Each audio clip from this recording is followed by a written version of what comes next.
চলতি বছরের পঞ্চম বৃষ্টি বলয় হিসেবে ঝুমুর ধেয়ে আসছে বাংলাদেশের দিকে।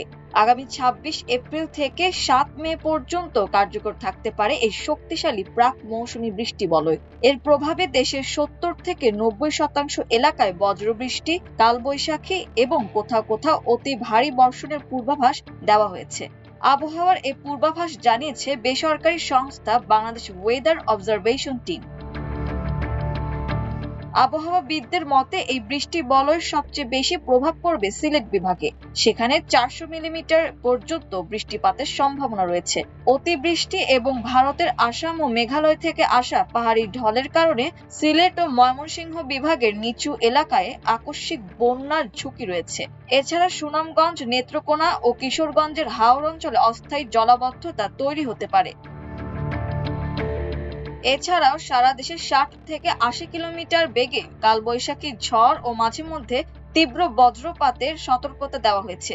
তবে বৃষ্টির কারণে দীর্ঘস্থায়ী তাপপ্রবাহ প্রশমিত হয়ে আবহাওয়া বেশ আরামদায়ক হয়ে উঠবে বলে আশা করা হচ্ছে। বৃষ্টি বলয় ঝুমুর চলার সময় সিলেট বিভাগে গড় বৃষ্টিপাতের পরিমাণ হবে ৩০০ থেকে ৪০০ মিলিমিটার ও এটি ৭ থেকে ৯ দিন স্থায়ী হবে। ময়মনসিংহ বিভাগে ২৫০ থেকে ৩০০ মিলিমিটার ৬ থেকে ৭ দিন স্থায়ী হবে। ঢাকা বিভাগে ১২০ থেকে ১৫০ মিলিমিটার, এটি ৪ থেকে ৫ দিন স্থায়ী হবে। রংপুর বিভাগে ১২০ থেকে ১৮০ মিলিমিটার, স্থায়িত্বকাল ৪ থেকে ৫ দিন। এছাড়াও চট্টগ্রামে ১০০ থেকে ১৭৫ মিলিমিটার, ৪ থেকে ৫ দিন স্থায়ী। বরিশাল বিভাগে ১০০ থেকে ১৩০ মিলিমিটার, ৪ থেকে ৫ দিন স্থায়ী। খুলনায় ৯০ থেকে ১২০ মিলিমিটার, ৩ থেকে ৫ দিন এবং রাজশাহী বিভাগে ৬০ থেকে ৯০ মিলিমিটার, এটি ৩ থেকে ৪ দিন স্থায়ী হবে।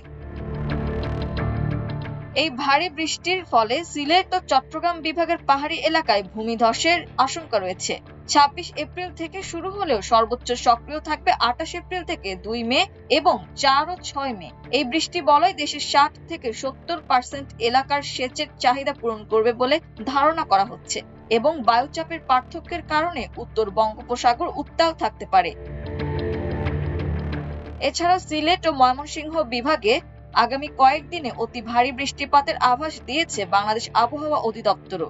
সংস্থাটি জানিয়েছে গভীর সঞ্চালনশীল মেঘমালার প্রভাবে ২৫ এপ্রিল সন্ধ্যা থেকে পরবর্তী ৯৬ ঘন্টায় এসব অঞ্চলের কোথাও কোথাও ভারী থেকে অতি ভারী বর্ষণ হতে পারে। এতে নগর এলাকার নিচু স্থানে অস্থায়ী জলাবদ্ধতা তৈরি হওয়ার আশঙ্কা রয়েছে। পূর্বাভাসে বলা হয় এই সময়ে কোথাও কোথাও ২৪ ঘন্টায় ৪৪ থেকে ৮৮ মিলিমিটার পর্যন্ত ভারী বৃষ্টি এবং কিছু এলাকায় ৮৮ মিলিমিটারের বেশি অতি ভারী বর্ষণ হতে পারে। সতর্কবার্তায় আরো জানানো হয়েছে টানা ভারী বর্ষণের কারণে ময়মনসিংহ ও সিলেট মহানগরীর কিছু এলাকায় সাময়িক জলাবদ্ধতা তৈরি হতে পারে। সংশ্লিষ্ট কর্তৃপক্ষ ও সংস্থাগুলোকে এ বিষয়ে জানিয়ে চিঠিও পাঠানো হয়েছে। মাল্টিমিডিয়া ডেস্ক, আমার দেশ।